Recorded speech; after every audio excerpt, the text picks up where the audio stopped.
ಕಬ್ಬು ಬೆಳೆಗಾರರು ಏನು ಬೆಂಬಲ ಬೆಲೆಯನ್ನು ಕೇಳಿ ರೈತರು ಹೋರಾಟ ಮಾಡಿದ್ರಲ್ಲ ಆ ಒಂದು ಹೋರಾಟಕ್ಕೆ ಸಂಬಂಧಪಟ್ಟ ಹಾಗೆ ಗದಗದಲ್ಲಿ ಮಾಜಿ ಸಚಿವರಾಗಿರುವಂತಹ ಬಿ ಶ್ರೀರಾಮುಲು ಹೇಳಿಕೆಯನ್ನು ಕೊಟ್ಟಿರುವಂಥದ್ದು ಏನು ಬಾಗಲಕೋಟೆಯ ಒಂದು ರೈತರು ಏನಿದ್ರು ಬೆಳೆದಂತಹ ಒಂದು ಕಬ್ಬಿಗೆ ಯಾರು ಬೆಂಕಿ ಹಚ್ಚಿದ್ರಲ್ಲ ಕಿಡಿಗೇಡಿಗಳು ಆ ಒಂದು ವಿಚಾರಕ್ಕೆ ಸಂಬಂಧಪಟ್ಟ ಹಾಗೆ ಕೂಡ ಮಾತನಾಡ್ತಾ ಇದ್ದಾರೆ. ಅಲ್ಲಿ ರೈತರು ಹೇಳ್ತಾ ಇದ್ದಾರೆ ಕಬ್ಬಿಗೆ ಒಂದು ಬೆಂಕಿ ಹಚ್ಚುವ ಒಂದು ಕೆಲಸವನ್ನು ಕಾರ್ಖಾನೆಯ ಕಡೆಯಿಂದ ಆಗಿದೆ, ಕಾರ್ಖಾನೆಯವರು ಮಾಡಿದೆ ಅಂತ ಹೇಳ್ತಾ ಇದ್ದಾರೆ.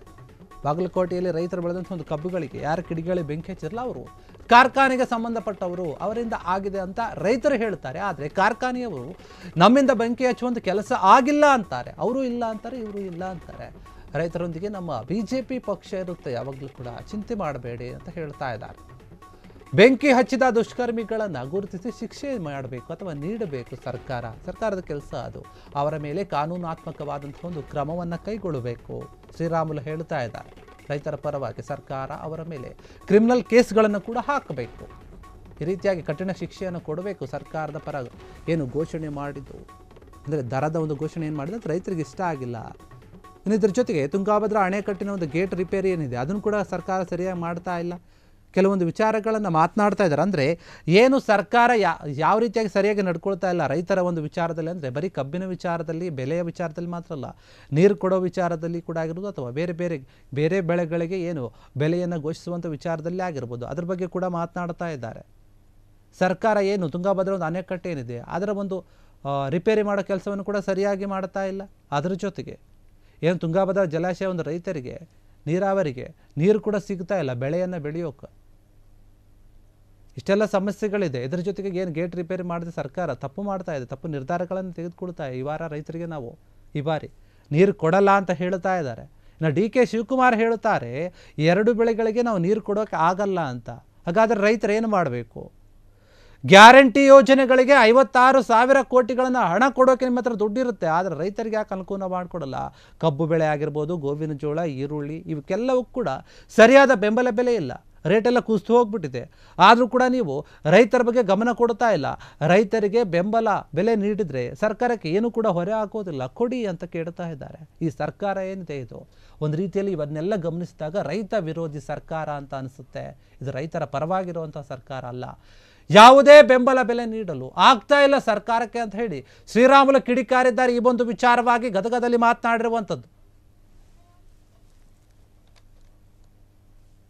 ಬೆಳೆಗಾರರು ಬೆಳಗಾಮು, ಬಿಜಾಪುರ, ಬಾಗಲಕೋಟೆ ಈ ಭಾಗದಲ್ಲಿ ಯಾರು ಕಬ್ಬು ಬೆಳೆಯಂತ ರೈತ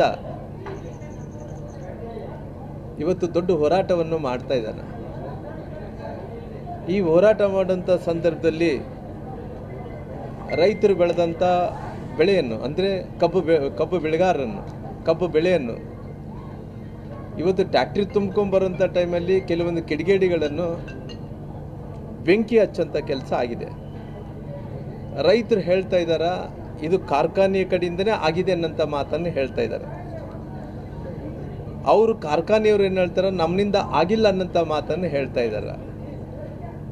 ಆದರೆ ಒಬ್ಬ ರೈತ ಯಾವುದೇ ಬೆಳೆಯನ್ನು ಬೆಳೆದಂಥ ಒಬ್ಬ ರೈತ ಆ ಬೆಳೆದಂಥ ಬೆಳೆಗೇನೆ ಇವತ್ತು ಬೆಂಕಿ ಹಚ್ಚುವಂಥ ಕೆಲಸ ಯಾರನ್ನ ಮಾಡಿದಾರ ಅನ್ನೋಂಥ ಪ್ರಶ್ನೆಯನ್ನು ಕೇಳಬೇಕಾಗುತ್ತೆ. ಯಾಕಂದರೆ ಇವತ್ತು ಕೆಲವೊಂದು ಕಿಡಿಗೇಡಿಗಳು ಸರ್ಕಾರ ಮುಖ್ಯಮಂತ್ರಿಗಳು ಮೊನ್ನೆ ಹೇಳಿಕೆಯನ್ನು ಕೊಡ್ತಾ ಇದ್ರು. ಯಾರು ಈ ಕಿಡಿಗೇಡಿಗಳು ಏನು ಬೆಂಕಿ ಹಚ್ಚಿದಾರೋ ಅವ್ರ ಮೇಲೆ ತನಿಖೆ ಆಗಬೇಕು ಅನ್ನೋಂಥ ಒತ್ತಾಯವನ್ನು ಮುಖ್ಯಮಂತ್ರಿಗಳು ಆದೇಶವನ್ನು ಕೂಡ ಮಾಡ್ತಾ ಇದ್ರು. ಅವ್ರ ವಿರುದ್ಧವಾಗಿ ಕಠಿಣವಾದಂಥ ಕ್ರಮ ತಗೊತೀವಿ ಅನ್ನೋಂಥ ಒಂದು ಮಾತನ್ನು ಕೂಡ ಅವ್ರು ಹೇಳ್ತಾ ಇದ್ರು. ಅದೇ ರೀತಿಯಲ್ಲಿ ಕೂಡ ಇವತ್ತು ರಾಜ್ಯದ ಅನೇಕ ಭಾಗಗಳಲ್ಲಿ ಇವತ್ತು ಕಬ್ಬು ಬೆಳೆದಂಥ ರೈತರ ಬಗ್ಗೆ ಆಗಿರ್ಬೋದು, ಬೇರೆ ಬೇರೆ ವಿಚಾರದಲ್ಲಿ ಚಾಮರಾಜನಗರದಿಂದ ಬೀದರ್ದಿಂದ ಬೆಳಗಾಂ ತನಕ ಕೂಡ ಅನೇಕ ಕಡೆ ಕೂಡ ಅನೇಕ ಬೆಳೆಗಳನ್ನು ಬೆಳೀತಾ ಇದ್ದಾರೆ. ಇವತ್ತು ರಾಜ್ಯದಲ್ಲಿದ್ದಂಥ ಎಲ್ಲರ ಜೊತೆಯಲ್ಲಿ ರೈತರ ಜೊತೆಯಲ್ಲಿ ಭಾರತೀಯ ಜನತಾ ಪಾರ್ಟಿ ಸನ್ಮಾನ್ಯ ಹಿರಿಯ ನಾಯಕರಾದಂಥ ಸನ್ಮಾನ್ಯ ಯಡಿಯೂರಪ್ಪರು ಅಧಿಕೃತವಾಗಿ ನಮ್ಮೆಲ್ಲರಿಗೂ ಕೂಡ ಆದೇಶವನ್ನು ಕೊಡುವಂಥ ಕೆಲಸ ಮಾಡಿದಾರೆ. ರೈತರ ಜೊತೆಯಲ್ಲಿ ಕಷ್ಟಪಡೋಂಥ ರೈತರ ಜೊತೆಯಲ್ಲಿ ಅವ್ರಿಗೆ ಸ್ಪಂದಿಸಬೇಕು, ಅವ್ರ ಜೊತೆಯಲ್ಲಿ ನಿಲ್ಲಬೇಕು ಅನ್ನೋಂಥ ಒಂದು ಕಠಿಣವಾದಂಥ ಒಂದು ರೀತಿಯ ನಮಗೆಲ್ಲರೂ ಕೂಡ ಮಾರ್ಗದರ್ಶನವನ್ನು ಕೂಡ ಮಾಡೋಂಥ ಕೆಲಸ ಮಾಡಿ ರೈತರ ಜೊತೆಲಿ ನಿಲ್ಲಬೇಕನ್ನೋಂಥ ಮಾತನ್ನು ಕೂಡ ರಾಜ್ಯಾಧ್ಯಕ್ಷರು ಹಿಡ್ಕೊಂಡು ನಮ್ಮನ್ನು ಹಿಡ್ಕೊಂಡು ಎಲ್ಲರನ್ನ ಕಾರ್ಯಕರ್ತರು ಹಿಡ್ಕೊಂಡು ರೈತರು ಸಂಕಷ್ಟದಲ್ಲಿದ್ದಾರೆ. ಇವತ್ತು ರೈತರು ಸಂಕಷ್ಟದಲ್ಲಿದ್ದಂಥ ಟೈಮಲ್ಲಿ ಅವ್ರ ಜೊತೆಲಿ ನಿಲ್ಲಬೇಕು ಅನ್ನೋಂಥ ಮಾತು ಒಂದು ರೀತಿ ನಮ್ಮೆಲ್ಲರೂ ಕೂಡ ಆದೇಶವನ್ನು ಕೂಡ ಮಾಡೋಂಥ ಕೆಲಸ ಮಾಡಿದ್ದಾರೆ. ಈ ಸಂದರ್ಭದಲ್ಲಿ ನಾನು ಸರ್ಕಾರಕ್ಕೆ ನಾನು ಒತ್ತಾಯ ಮಾಡ್ತೀನಿ, ಈ ಕರ್ಮಿಗಳು ಯಾರು ಬೆಂಕಿ ಹಚ್ಚಿದಂಥವ್ರು, ಯಾರು ಆ ಕಿಡಿಗಳಿಗೆ ಯಾರಿದ್ದಾರೋ ಅವ್ರನ್ನ ಆದಷ್ಟು ಬೇಗನೆ ಅವ್ರನ್ನ ಗುರುತಿಸಬೇಕು.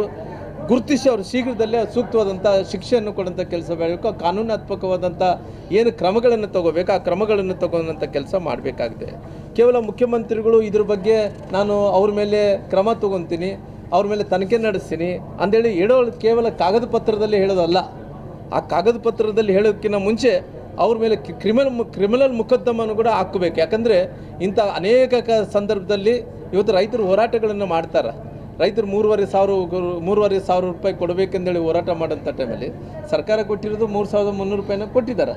ಆದರೆ ಇವತ್ತಿನ ತನಕ ಕೂಡ ಎಲ್ಲ ರೈತರು ತೃಪ್ತಿದಾರ ಅಂದ್ರೆ ಯಾರ ರೈತರು ಕೂಡ ತೃಪ್ತಿಲ್ಲ. ಅದೇ ಸರ್ಕಾರ ಘೋಷಣೆ ಮಾಡಿದೆ, ಬಹುಶಃ ಸಕ್ಕರೆ ಮಂತ್ರಿಗಳು ಅವ್ರಿಗೆ ಮಾತ್ರ ಅದು ಸಮಾಧಾನ ಇರ್ಬೋದಾಗಲಿ. ರೈತರಲ್ಲಿ ಇವತ್ತಿನ ತನಕ ಕೂಡ ಬಾಗಲಕೋಟೆಯಲ್ಲಿದ್ದಂಥ ಸಮಸ್ಯೆನೇ ಬೇರೆ, ಬೆಳಗಾಂದಲ್ಲಿದ್ದಂಥ ಸಮಸ್ಯೆನೇ ಬೇರೆ, ಬಿಜಾಪುರದಲ್ಲಿದ್ದಂಥ ಸಮಸ್ಯೆನೇ ಬೇರೆ, ಬಳ್ಳಾರಿಯಲ್ಲಿ ಇವತ್ತು ಹೊಸಪೇಟೆಯಲ್ಲಿ ವಿಜಯನಗರ ಜಿಲ್ಲೆಯಲ್ಲಿದ್ದಂಥ ಸಮಸ್ಯೆಗಳನ್ನೇ ಬೇರೆ ಇದಾವೆ. ಹಂಗಾಗಿ ಯಾವ ಕಬ್ಬು ಬೆಳೆಗಾರರುಗಳು ಇವತ್ತು ಸಂತೋಷದಲ್ಲಿಲ್ಲ. ಕ್ಷಣ ಕ್ಷಣದ ಸುದ್ದಿಗಳಿಗಾಗಿ ಫ್ರೀಡಂ ಟಿವಿ ಸಬ್ಸ್ಕ್ರೈಬ್ ಮಾಡಿ, ಲೈಕ್ ಮಾಡಿ ಹಾಗೂ ಫಾಲೋ ಮಾಡಿ. ಹೊಸ ಸುದ್ದಿಗಳ ನೋಟಿಫಿಕೇಶನ್ಗಾಗಿ ಬೆಲ್ ಐಕಾನ್ ಮೇಲೆ ಕ್ಲಿಕ್ ಮಾಡಿ.